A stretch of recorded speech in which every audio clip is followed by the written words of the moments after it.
Vamos abrir as nossas Bíblias na carta de Tiago, no capítulo 5. Eu quero ler com você nessa manhã, do versículo 15 ao versículo 18. Essa é a penúltima mensagem dessa nossa série na carta de Tiago.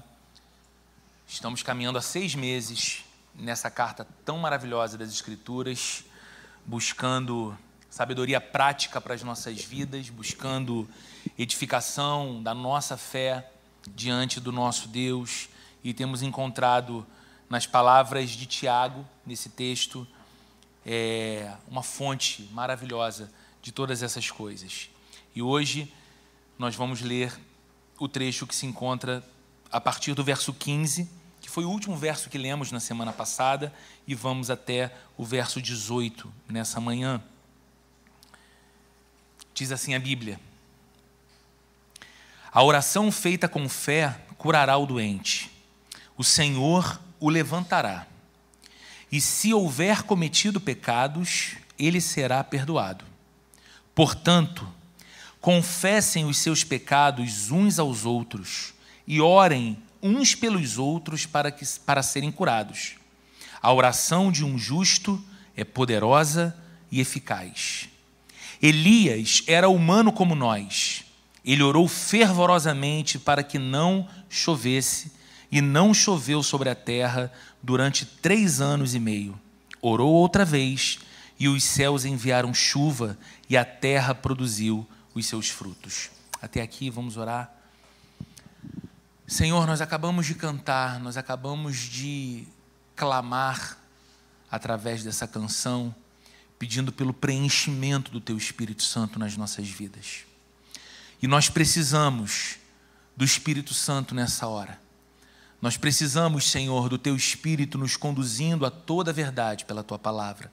Nós precisamos do Teu Espírito, Senhor, trabalhando, transformando e convencendo o nosso coração a respeito do que a Tua palavra nos ensina. Ajuda-nos, Senhor, ajuda-nos, Espírito Santo, a não sermos apenas ouvintes da Tua palavra, mas sermos homens e mulheres que, ouvindo a voz do Senhor pela Tua palavra, correspondem a essa voz com amor, com obediência, dando no Senhor os passos que necessitamos dar para, de fato, termos uma vida que se pode definir como vida cristã, vida de discípulos e discípulas de Jesus. Pedimos assim para a Tua glória, em nome do Teu Filho amado. Amém e amém. Queridos, nesse trecho final da carta, como temos visto aqui nas últimas semanas, Tiago se dedica ao tema da oração e fala da oração em suas diversas aplicações na nossa vida. Por exemplo, ele falou sobre a oração e o louvor, que devem preencher os nossos dias difíceis e os nossos dias alegres. Ele disse, nesse trecho que lemos aqui algumas semanas atrás, que se há alguém entre nós sofrendo, que essa pessoa ore. Se há alguém feliz, que ele cante louvores, que ele louve a Deus. Mostrando então que a dinâmica da oração e da adoração, da oração, da súplica e da oração como gratidão e louvor devem ser parte da nossa vida, nos aspectos mais presentes da nossa vida, nos altos e baixos, nos dias ensolarados e nos dias nublados também pelos quais passamos. Ele também falou, como vimos na semana passada, sobre a relação entre oração e cura, nos ensinando que devemos orar, e que devemos orar sempre crendo no poder de Deus para levantar o doente, que devemos orar crendo que não é a nossa oração ou quem nós somos que opera uma grande transformação ou realiza uma cura, mas é o poder do Deus a quem oramos que o realiza. E mais, se somos crentes, Tiago nos ensina, devemos orar na certeza de que Deus de fato ergue o enfermo que tem fé em Jesus, seja imediatamente, seja naquele último dia para viver para sempre com o Senhor em sua presença. Seja essa cura, então, instantânea e imediata para o tempo de agora, seja essa cura, a cura eterna para sempre ao lado do Senhor. E hoje, olhando para esses versos que lemos, nós vamos ver que Tiago também trata do tema da oração, mas da sua relação com o perdão. Oração e perdão. Nos encorajando aqui, mais uma vez, fortemente, a prática da oração, mas com alguns elementos que nos desafiam, como veremos nessa manhã. Ele nos encoraja a praticarmos a confissão de pecados e a orarmos por perdão de pecados. Ele ainda está falando sobre cura no final do versículo 15. Por isso que eu li novamente o versículo 15. Só que agora ele acrescenta algo que soa muito estranho para a sociedade dos nossos dias. Soa muito estranho para homens e mulheres do nosso tempo. Tiago diz no verso 15, a oração feita com fé curará o doente. O Senhor o levantará. E aqui vem a parte estranha, por assim dizer. E se houver cometido pecados, ele será perdoado. Por que eu digo que esta frase de Tiago soa estranha para ouvidos modernos, no tempo que nós vivemos? Porque aqui, Tiago está fazendo uma ligação entre enfermidade e pecado. Ele está ligando, de alguma forma, e nós vamos ver em que níveis, enfermidade a pecado. Para você entender um pouco melhor o pano de fundo disso aqui, nos dias de Tiago, nos dias de Jesus, os judeus acreditavam que qualquer doença era de ordem espiritual. Os judeus entendiam que qualquer enfermidade tinha sua origem numa questão religiosa, numa questão espiritual. E eu vejo que isso é um entendimento incorreto à luz da Bíblia, porque, por exemplo, a Bíblia vai nos dizer que Jó era um homem íntegro e justo aos olhos de Deus e que ainda assim adoeceu. Não porque tinha pecado, mas sob a permissão de Deus. Jó adoeceu porque Deus permitiu. Jó não adoeceu porque pecou contra Deus. Jó não adoeceu como consequência do seu abandono da fé diante do seu Deus. Uma outra passagem, não no Antigo Testamento, mas no Novo Testamento, Evangelho de João, capítulo 9, versos 2 e 3, o evangelista traz assim a passagem: ao passar, Jesus viu um cego de nascença. Seus discípulos lhe perguntaram, olha aqui a mentalidade judaica dos dias de Jesus: mestre, quem pecou? Este homem ou os seus pais, para que ele nascesse cego? A mentalidade daqueles dias. Se há uma enfermidade, a origem é pecado. O problema é um problema espiritual. Disse Jesus: nem ele, nem seus pais pecaram, mas isto aconteceu para que a obra de Deus se manifestasse na vida dele. É interessante porque Jesus, de alguma forma, está dizendo sobre a vida deste enfermo, acontece o mesmo que aconteceu na vida de Jó. A origem de sua enfermidade não é o pecado, não é o abandono de Deus, não é a desobediência ao Senhor, mas era para que, de alguma forma, a própria obra de Deus se realizasse na vida daquela pessoa. Já homens e mulheres modernos do nosso tempo, no outro polo do que pensavam os judeus dos dias de Jesus, razão pela qual eu disse que o que Tiago fala aqui soa estranho na nossa cultura, homens e mulheres do nosso tempo vão dizer que não consideram qualquer possibilidade de ligação entre pecado e enfermidade. Aliás, a ideia de se pensar em pecado ou falar de pecado trata-se de algo antiquado, inapropriado para a era que nós vivemos. Um discurso antigo, cansado, enfadonho da religião e que já não cabe mais no nosso tempo, já não cabe mais na nossa sociedade. Quanto mais pensarmos na possibilidade de que algum quadro de enfermidade, doença, se dê ou tenha sua origem ou seu motivo no pecado. Isso faz com que as pessoas se incomodem muito com essa ideia. Entretanto, Tiago está aqui dizendo que é, sim, possível. Que embora nem toda enfermidade esteja necessariamente ligada ao pecado, como vimos no exemplo de Jó, como vimos nas palavras de Jesus registradas no Evangelho de João, como acabamos de ler, pode acontecer de que algumas enfermidades estejam, sim, relacionadas com o pecado. E não apenas Tiago nos dá essa sinalização. Muitos séculos antes de Tiago, o rei Davi, escrevendo no Salmo 32, confessou-se. Ele disse assim, Salmo 32, verso 3: enquanto calei os meus pecados, envelheceram os meus ossos pelos meus constantes gemidos todo dia. O que Davi, o grande rei da história de Israel, está dizendo? Ele está dizendo que enquanto ele escondeu os seus pecados, o seu próprio corpo adoeceu. Enquanto ele deu de ombros para os seus pecados, a sua saúde foi se perdendo.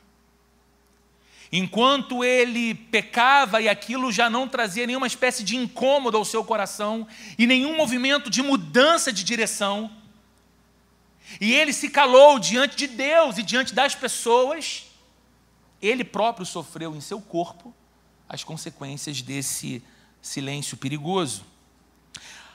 Algum tempo depois do que Tiago escreveu nessa carta que estamos lendo, o apóstolo Paulo, escrevendo em sua carta aos Coríntios e falando sobre a ceia do Senhor, disse que é por causa disso, do pecado, 1 Coríntios capítulo 11, verso 30, que muitos entre vocês dormem e estão fracos e doentes.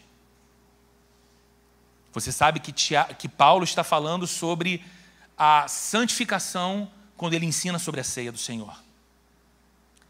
E apontando para a realidade do pecado presente na igreja, presente na comunidade corintiana, não o time, mas da cidade de Corinto, Paulo vai falar o seguinte: é por causa disso. É porque o pecado já não lhes causa mais espécie. É porque o pecado já se tornou algo domesticado por vocês, naturalizado entre vocês, que muitos entre vocês vivem essa espécie de vida espiritual sonolenta. Vocês dormem. Muitos estão fracos, enfraquecidos em sua própria fé e também doentes, enfermos no corpo. Então, queridos, pecado, biblicamente falando, adoece pessoas. Na alma, sempre. O pecado, biblicamente falando, endurece o nosso coração, nos tornando insensíveis para Deus, insensíveis para o próximo. O pecado, biblicamente falando, cauteriza o nosso pensamento, nos desvia daquilo que é de fato mais importante, nos faz buscar glória, não na presença do glorioso Deus, mas nas experiências outras da vida. O pecado de fato adoece a nossa alma e o nosso coração, mas eventualmente, segundo a Bíblia, ele também pode adoecer o corpo. E qual é a prescrição da Bíblia para isso? Qual é a prescrição de Tiago em sua carta para isso? É uma prescrição direta e simples, mas olha, difícil de praticar. Olha o que ele diz no verso 16: portanto, confessem os seus pecados uns aos outros e orem uns pelos outros para serem curados. Duas disciplinas espirituais aqui. Uma a gente conhece muito como uma disciplina espiritual: oração. A oração é uma prática cristã muito reconhecida e muito necessária. Uma outra, cada vez menos refletida por nós, mas igualmente considerada uma disciplina espiritual à luz da Bíblia, é a prática da confissão de pecados, que nós só fazemos orando e que nós só fazemos num contexto de relacionamentos cristãos, como a Bíblia vai nos ensinar. E, queridos, confessar é algo difícil. E confessar é algo constrangedor, sobretudo num tempo como o que nós vivemos. Porque o tempo que nós vivemos pede de nós performance. O tempo que nós vivemos nos ensina que nós precisamos, de alguma forma, expressar a todos que estão à nossa volta, aqueles que nós conhecemos e aqueles que nós não conhecemos, mas quem sabe podem passar pelo nosso feed das nossas redes sociais, que nós somos pessoas inteligentes, que nós somos pessoas educadas, que nós somos pessoas que sabem viver bem, que nós somos pessoas felizes, que nós somos pessoas realizadas, que nós somos pessoas bonitas, que nós somos pessoas elegantes, que nós somos pessoas muito boas. E a confissão de pecado é você expressar a sua vulnerabilidade. A confissão de pecado, não apenas a Deus, mas como Tiago fala aqui, uns aos outros, é você permitir que algumas máscaras que a sociedade julga tão necessárias caiam, para que você tenha uma relação autêntica com um irmão, uma irmã, um amigo da jornada espiritual. Confessar é algo difícil e constrangedor, mas extremamente necessário, porque resulta, como Tiago está dizendo aqui, em cura. Confessem os seus pecados uns aos outros e orem uns pelos outros para que vocês sejam curados. O pecado não confessado, ele cria uma barreira entre cristãos e Deus. O pecado que já deixa de incomodar o nosso coração e não nos faz, quando oramos, colocá-los diante do Senhor em confissão e arrependimento. Esses pecados criam uma barreira na relação do cristão e o seu Deus. Mas esse mesmo pecado também coloca obstáculos no relacionamento entre as pessoas. Veja, a Bíblia em momento algum nos ensina ou nos encoraja a tomarmos um microfone ou pegarmos a nossa rede social e confessar ali publicamente os nossos pecados. Não é disso que se trata. A Bíblia está falando que dentro do contexto cristão, na família da fé, nós devemos ter relacionamentos de amizade espiritual ao ponto de encontrarmos aquelas pessoas que na jornada se tornam nossos parceiros e parceiras da vida ao lado do Senhor, discípulos de Jesus como nós, e que nesse caminho podem conhecer quem nós efetivamente somos. E que esses relacionamentos vão saindo apenas daquela superfície, daquela coisa periférica, e se tornam relacionamentos de fato muito importantes, porque aquela pessoa de alguma forma começa a ter acesso ao seu coração, ou você acesso ao coração dela, sabe dos desafios mais presentes em sua alma, das angústias mais pesadas, das tentações mais fortes, e se torna ali para você um parceiro ou uma parceira de oração, de pastoreio do seu coração. É isso que Tiago está dizendo aqui. Confessem seus pecados uns aos outros, tenham um relacionamento de franqueza espiritual, ao ponto de que alguém possa conhecer você como você verdadeiramente é, e não uma performance, não um ator religioso. Mais do que isso, Tiago diz que devemos não só confessar uns aos outros, mas também orar uns pelos outros. Com que propósito? Me parece, pelo contexto do texto, que o propósito de orarmos uns pelos outros aqui é para que possamos confessar pecados e assim encontrar perdão e cura para a nossa alma.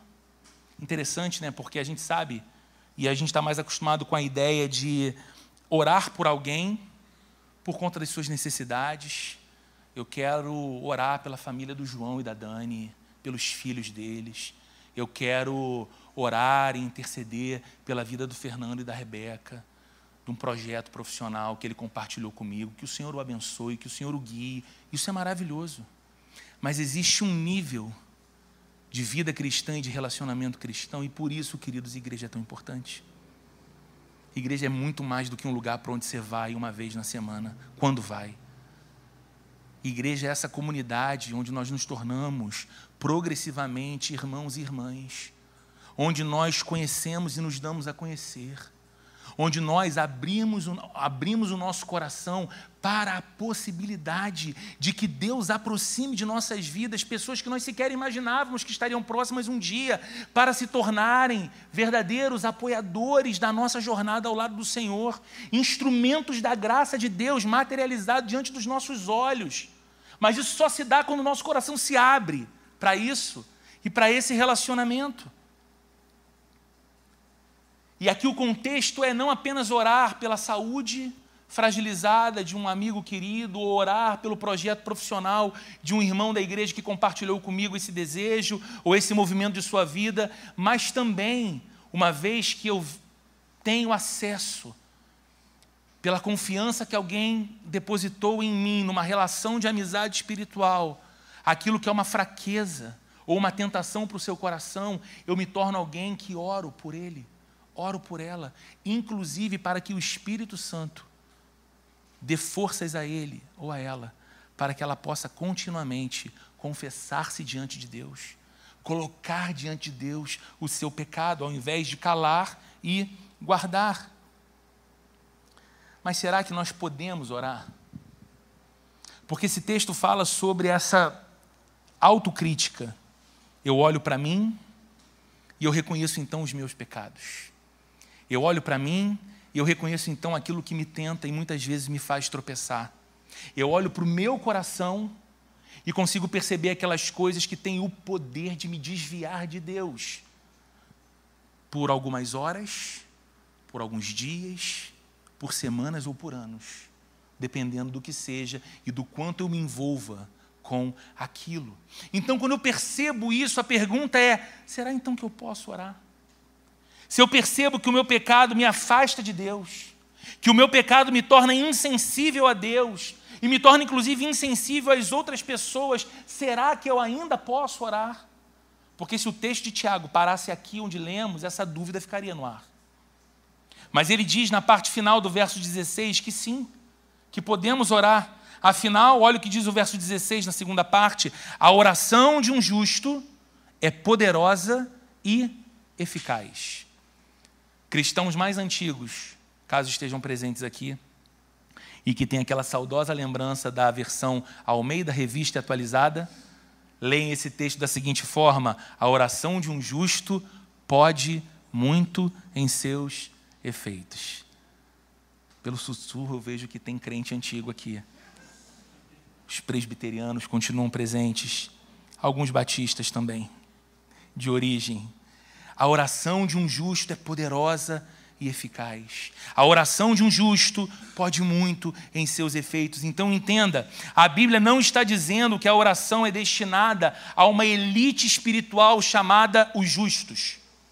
Que apenas gigantes da fé e aqueles que se destacam por sua grande santidade pessoal podem orar, porque estes são justos e a sua oração é poderosa e eficaz. Não, se conhecemos o Evangelho, se lemos a Bíblia com as lentes de Jesus, nós sabemos que qualquer justo, ou seja, qualquer pecador justificado pelos méritos de Jesus, pela obra de Jesus, tem o privilégio da oração e o acesso imediato ao trono de Deus. Então, quando percebemos o nosso próprio pecado, e cristão, você deveria ser muito grato a Deus. Caso note que o Espírito Santo ainda é capaz de lembrar você do seu pecado e constranger seu coração com relação ao seu pecado e incomodar de alguma forma você com relação ao pecado, seja esse pecado qual for. Porque significa que o Espírito Santo ainda está agindo sobre a sua vida, que Deus ainda está operando sobre você, que o Senhor que te ama ainda está te trazendo para perto dele, não permitindo que o seu coração endureça de vez. Nós podemos e devemos orar, não porque somos santos demais, não porque somos justos aos olhos do mundo demais, não porque somos gigantes espirituais, inabaláveis e imbatíveis, não, mas porque temos justamente consciência da nossa fraqueza e sabemos que o forte morreu pelos fracos, que o justo morreu pelos injustos e o trono de Deus não é vedado a mim, mas eu posso recorrer a Ele, eu posso voltar-me para Deus em oração, através e por causa de Jesus. Veja, para estimular a oração, Tiago se vale aqui de um exemplo. Ele traz um personagem bíblico para nos dar um exemplo. E se trata de um gigante da fé, um herói das Escrituras, Elias, o grande profeta Elias. Mas você já notou como ele começa nos apresentando Elias? Olha o verso 17, o comecinho. Elias era humano como nós. Elias era humano como nós. Talvez o mais importante profeta do Antigo Testamento. Elias realizou vários milagres. Mas se você já leu a Bíblia, e se você já leu o registro da Bíblia sobre a vida de Elias, você vai saber que esse homem é alguém a respeito de quem a Bíblia fala que ele também teve medo. Ele também fugiu do perigo. Ele também se sentiu sozinho. Elias também entrou em depressão. Elias também chegou a pedir a própria morte, desanimado que estava com a sua própria vida. Elias, diz Tiago, era humano como nós. Elias não é o super-homem que os judeus pintaram. Aliás, a Bíblia nunca pinta para nós um super-crente, um super-homem, uma super-mulher. A Bíblia mostra que os seus grandes heróis, que nós tanto apreciamos e nos inspiramos em sua fé e em suas jornadas de vida, foram feitos do mesmo barro que nós, tentados com as mesmas tentações que nós, falharam nos mesmos campos que nós também falhamos. Mas havia a graça de Deus sobre a vida deles, como a graça de Deus sobre nós. Quem era Elias? Elias era um homem fraco. Humanamente falando, Elias era fraco, como você, como eu, mas que foi justificado por Deus. E só por isso Elias podia orar. Só por isso Elias podia realizar grandes milagres. Não era por causa de Elias, era por causa do Deus de Elias. O poder não estava em Elias, o poder estava no Deus de Elias. Em 1999, eu participei de um evento no interior de São Paulo, numa cidadezinha chamada Souzas, próximo de Campinas. E um pastor muito importante no cenário evangélico brasileiro, que estava há mais de 20 anos sem pregar, literalmente. Ele estava nesse evento e estava falando, depois de 20 anos, pela primeira vez. Havia uma razão que não cabe aqui no nosso sermão, o porquê. E num determinado momento, enquanto ele orava, isso eu nunca mais esqueci, e me lembrei agora, embora não esteja anotado no esboço. Ele orava dizendo e pedindo: Deus de Elias, manda fogo outra vez.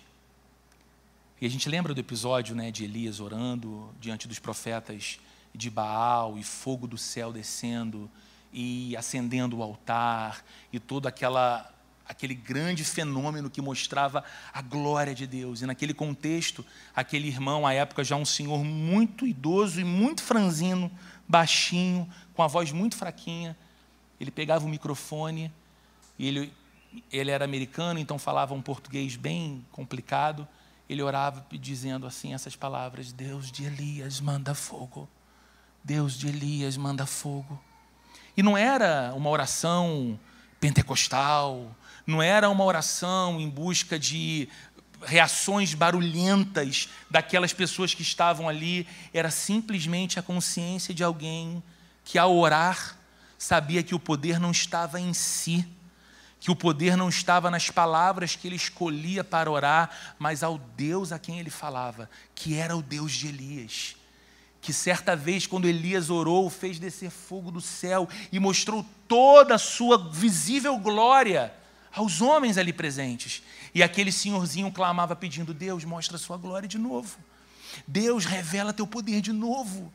Deus, acende a chama nos altares do coração de novo. Deus de Elias, manda fogo.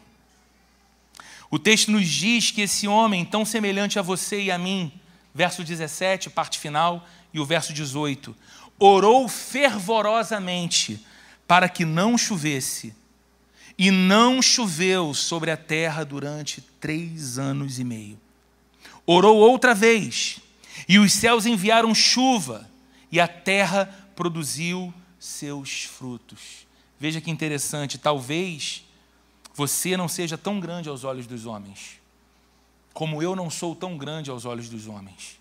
Mas aos olhos de Deus, você e eu somos iguais a Elias, fracos, sujeitos a medo, sujeitos à depressão, sujeitos a pensar em desistir ou desanimar da própria vida, sujeitos à covardia que nos faz fugir do perigo presente, mas ainda assim, poderosos na oração ao nosso Deus.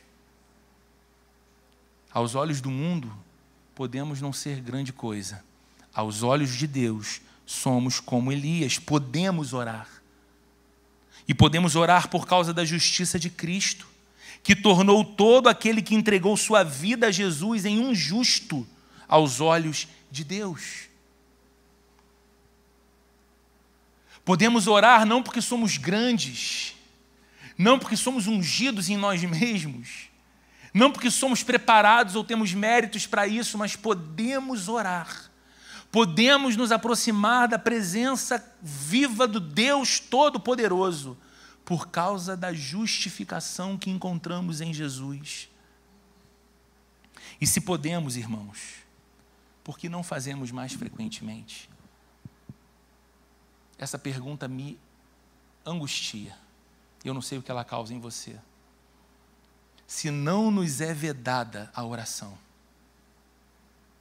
se não somos impedidos de orar, se nem mesmo as nossas conhecidas fraquezas, as tentações que nos rondam, nos impedem da aproximação de Deus e da prática da oração, porque oramos cada vez menos. Qual é o tipo de oração que Tiago destaca aqui e que ele chama de poderosa e eficaz? O texto diz que Elias não apenas orou. Tiago diz que Elias orou fervorosamente. Também foi assim que antes de Elias, muitos anos antes, Jacó orou. Você conhece a história? A batalha de Jacó com Deus. Jacó orou se jogando aos pés do Senhor e dizendo: não te deixarei ir até que me abençoes. Jacó não queria uma benção material ali. O que Jacó queria ali não era dinheiro. O que Jacó queria ali não era cura de uma enfermidade. O que Jacó queria ali não era um milagre incrível que impactaria a vida de muitas pessoas. Jacó queria o próprio Deus. Jacó queria não ser mais o mesmo depois daquele encontro com Deus. E ele se lança aos pés do Senhor e diz: eu não vou te deixar partir enquanto eu não receber a sua bênção, oração fervorosa. Foi assim que uma outra personagem muito importante da Bíblia, uma mulher chamada Ana, orou muitos e muitos anos depois de Jacó, pedindo que Deus lhe desse um filho. Ela, sem falar uma palavra, de acordo com o relato do profeta Samuel, mexia os lábios fervorosamente, ao ponto de Eli, o sacerdote, pensar que ela estivesse embriagada. Mas não estava. Ela estava orando de maneira fervorosa, intensa, completamente rendida ao seu Senhor. Ela clamava: Senhor, me concede um filho. E o filho que o Senhor me der, eu devolverei ao Senhor, ele será teu, consagrado a ti, instrumento nas tuas mãos para a tua glória. Será que estamos então dizendo que a oração fervorosa tem o poder de manipular Deus? Que é a oração feita com fervor que vai levar Deus a fazer o que nós queremos? Nós não podemos entender oração fervorosa dessa forma. Por causa da justificação, nós temos o privilégio da oração. Por causa da justificação, nós temos o direito de entrar na sala do trono de Deus. Então, por fervorosamente, eu penso que nós devemos entender da seguinte forma: se apropriem dessa dádiva. É uma dádiva que Deus nos receba em sua sala do trono. É uma dádiva que o Rei dos Reis tenha sempre horário para uma audiência conosco. É uma dádiva que o Deus de toda glória, cujos anjos cantam desde toda a eternidade, que Ele é santo, santo, santo, não nos sonegue a sua presença. Então nós podemos, como em tantas coisas na vida, somos intensos e fervorosos, Nós podemos e devemos ser fervorosos na oração, em entrar na presença de Deus, em buscá-lo. Entrem continuamente, como diz o autor de Hebreus, diante da presença de Deus, certos de que vocês foram recebidos em Cristo e jamais serão expulsos. Lembra do texto de Paulo? Quem nos separará do amor de Deus que está em Jesus Cristo? Quem pode nos expulsar desse amor?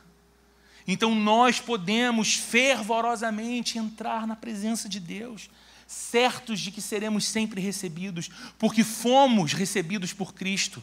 Se entregamos a nossa vida ao Senhor, se um dia o nosso coração reconheceu a verdade do Evangelho, colocamos os nossos pecados diante de Deus em arrependimento e dissemos a Ele: Senhor, deste ponto da minha vida eu não quero seguir sem o Senhor. Eu não quero ser apenas um admirador cristão. Eu não quero ser apenas um frequentador de igreja. Eu quero ser um discípulo de Jesus. Eu quero ver todas as áreas da minha vida permeadas pela presença de Jesus. E eu sei que eu não tenho poder em mim mesmo de me manter nessa vida. Eu preciso da Tua graça, mas eu me rendo a Ti. Eu me entrego a Ti. Eu dou meu coração a Ti. Se isso um dia aconteceu com você, você foi recebido por Cristo para nunca mais ser lançado fora. Aquele que vier a mim, de maneira nenhuma lançarei fora. Não foi o que o Senhor disse? Ah, Jesus, mas os meus pecados são tão grandes. Aquele que vier a mim, de maneira nenhuma lançarei fora. Mas, Senhor, as coisas que eu fiz, que eu disse, que eu vivi no passado, são tão pesadas, eu me constranjo delas. Aquele que vier a mim, de maneira nenhuma lançarei fora. Senhor, as tentações que assolam meu coração e minha mente são tão intensas e são tão fortes. Será que essa vida cristã é para mim? Aquele que vier a mim, de maneira nenhuma lançarei fora. Por que eu posso ser fervoroso então em oração? Porque Cristo é a minha garantia. Eu posso entrar na presença de Deus sabendo que jamais serei expulso. Entrem e se aproximem dele com confiança e ousadia, sabendo que vocês serão ouvidos. Entrem diante de Deus com confiança e ousadia, sabendo que vocês serão atendidos segundo a vontade de Deus, por causa de Jesus. Mas, Roberto, eu não consigo, talvez você diga. Há um bloqueio, há algum impedimento. Eu não consigo orar. Eu sinto que há barreiras entre Deus e o meu coração. Eu queria orar, mas eu não consigo. Eu sinto que há impedimentos entre Deus e o meu coração, e talvez existam mesmo. Os pecados fazem isso. Perceba, o nosso status não muda. Somos salvos por causa da obra de Jesus. Você não se salva. Jesus te salva. A sua condição de ser alguém salvo em Cristo não muda. Esse status da justiça de Jesus sobre você não muda, mas a sensação da salvação muda. E se isso não fosse verdade, Davi no Salmo 51 não tinha orado: restaura em mim a alegria da salvação. Torna a dar-me a alegria da tua salvação. Por quê? Porque aquele homem havia perdido em virtude dos seus pecados. Ele sequer se alegrava na vida ao lado de Deus. Ora eu me sinto mais perto de Deus, ora eu me sinto mais distante de Deus. Ora o meu coração está mais aquecido, ora o meu coração se encontra mais frio. E isso tem a ver com os meus pecados. Isso tem a ver com a não confissão deles. Isso tem a ver com a falta de arrependimento verdadeiro a respeito deles. Irmãos, isso é algo sério. Muitas vezes nós temos sido privados de alegria espiritual, porque não atentamos para esse fato, de quão sérios são os danos do pecado no nosso coração. Eles vão me arrancar de Deus e me banir de sua presença para sempre? Não, porque você não é o garantidor da sua salvação, mas eles podem roubar de você as melhores coisas da vida, que estão todas relacionadas à sua comunhão com Deus. O pecado te rouba da comunhão com Deus, te torna duro e insensível. Mas o caminho da cura para esse relacionamento é o perdão. E o perdão começa com confissão de pecados. Por isso essa disciplina espiritual é tão importante. Confessar é difícil, eu sei. Porque é ser confrontado ou ser relembrado da nossa real condição. É ir a Deus e não tentar apresentar mérito nenhum para Deus. É ir a Deus e não falar, Senhor, eu estou te pedindo isto ou aquilo, esta ou aquela bênção, porque peço que o Senhor olhe para o meu histórico dos meus últimos dias ou dos meus últimos meses, como eu tenho me dedicado a Ti, como eu tenho me consagrado a Ti, como eu tenho lido a Tua palavra, como eu tenho falado de Jesus. Deus olha o coração. Deus sabe a temperatura do nosso coração, do nosso amor por Ele, de quantas e quantas vezes nós cedemos à tentação do pecado, escolhemos trair a Deus e abraçar o pecado. Então precisamos confessar, mas isso nos incomoda. Quando confessamos nossos pecados a Deus e quando confessamos os nossos pecados a algum irmão de caminhada perto de nós, deixamos de lado a máscara da performance. Deixamos de lado a maneira como gostaríamos de ser vistos e admirados e revelamos o nosso coração e a pessoa real que nós somos para Deus e para alguém que muitas vezes Deus levanta, repito, para ser um instrumento dele na nossa vida. Não te cansa um pouco aquela situação quando perguntam a você, e aí, como é que estão as coisas? E você inevitavelmente vai responder, como bom carioca, tudo bem.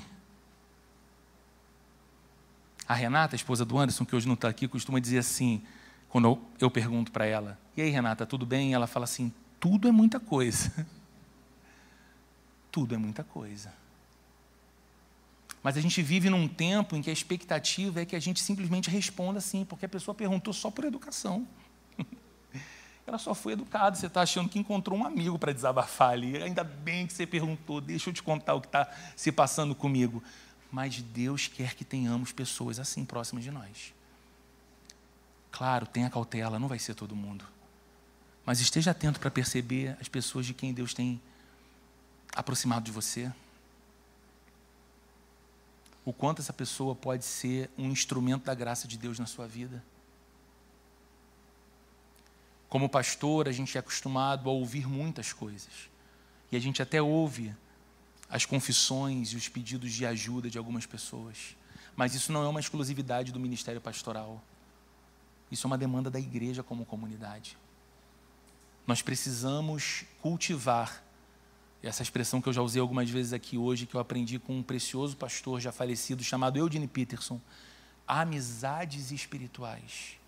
Pessoas com quem a gente caminha próximo e diz, esse aqui eu sei que posso contar com a oração, com a intercessão.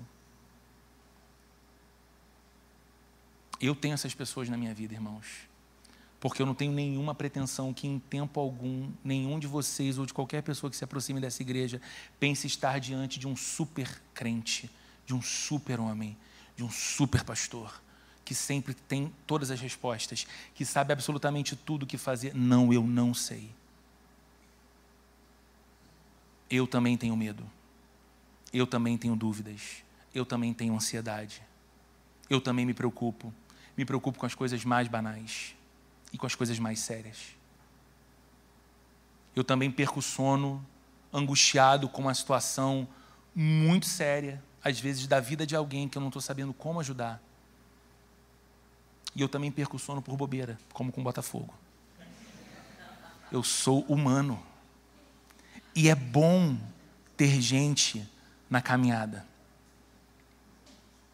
que pode ser bênção de Deus na sua vida, que pode te ouvir, que pode guardar seu coração, né, ser um guardião do seu coração também.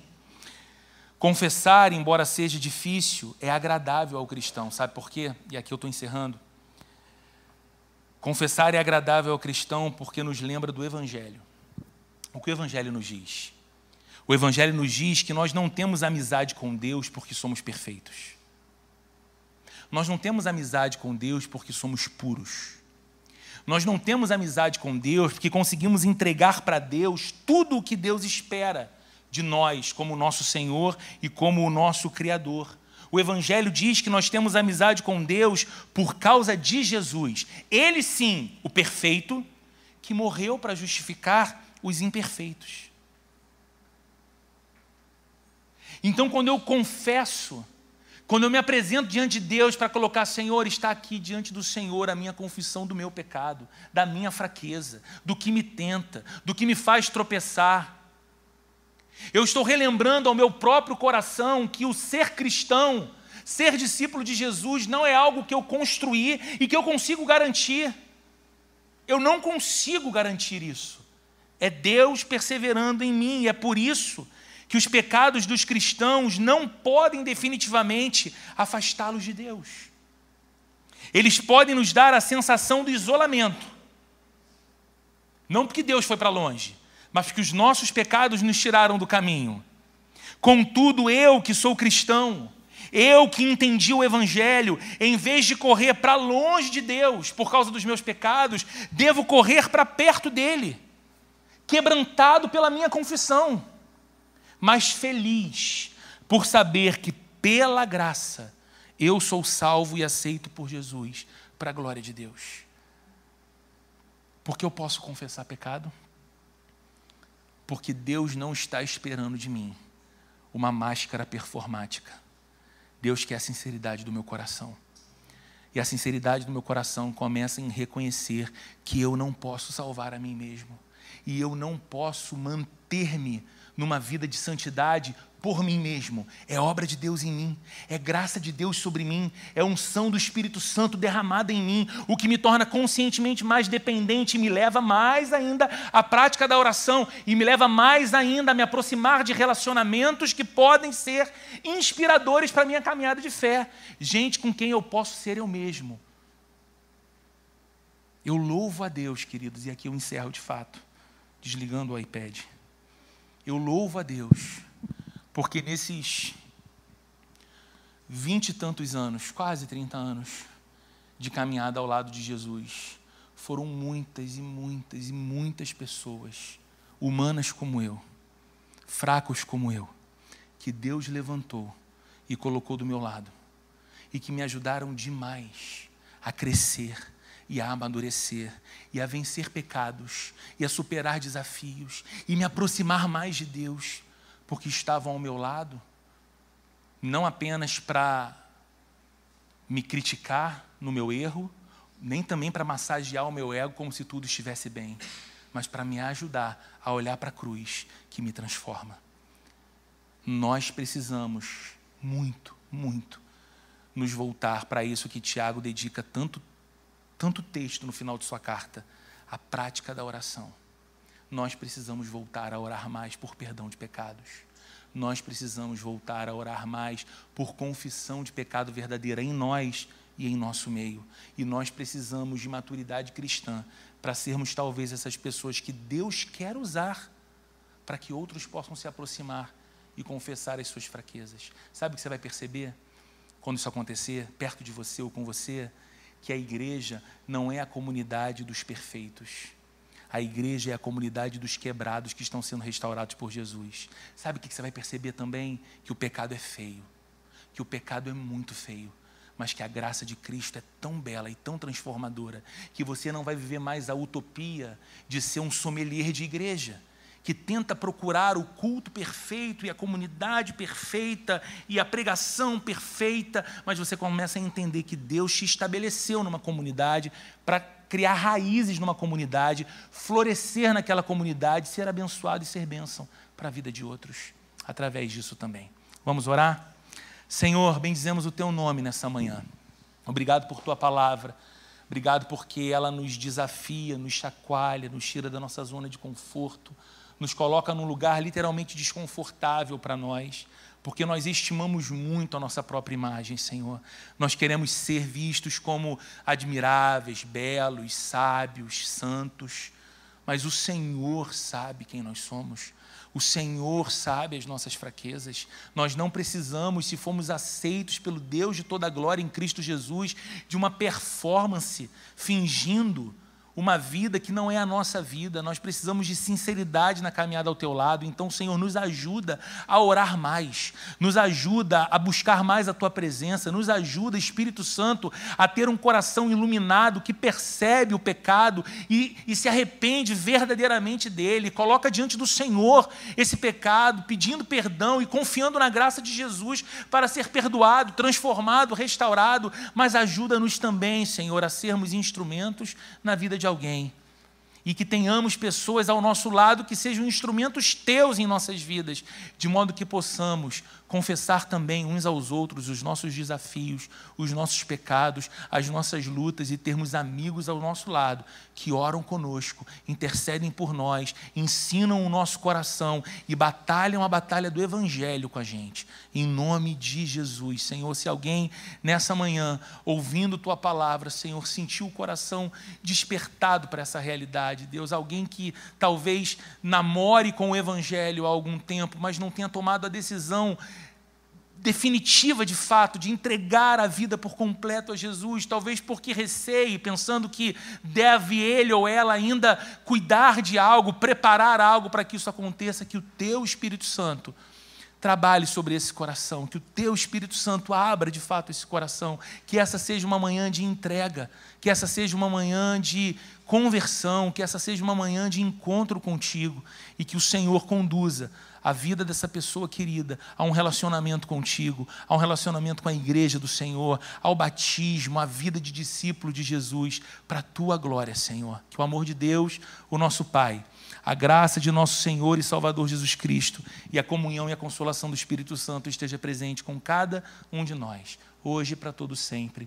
Amém e amém.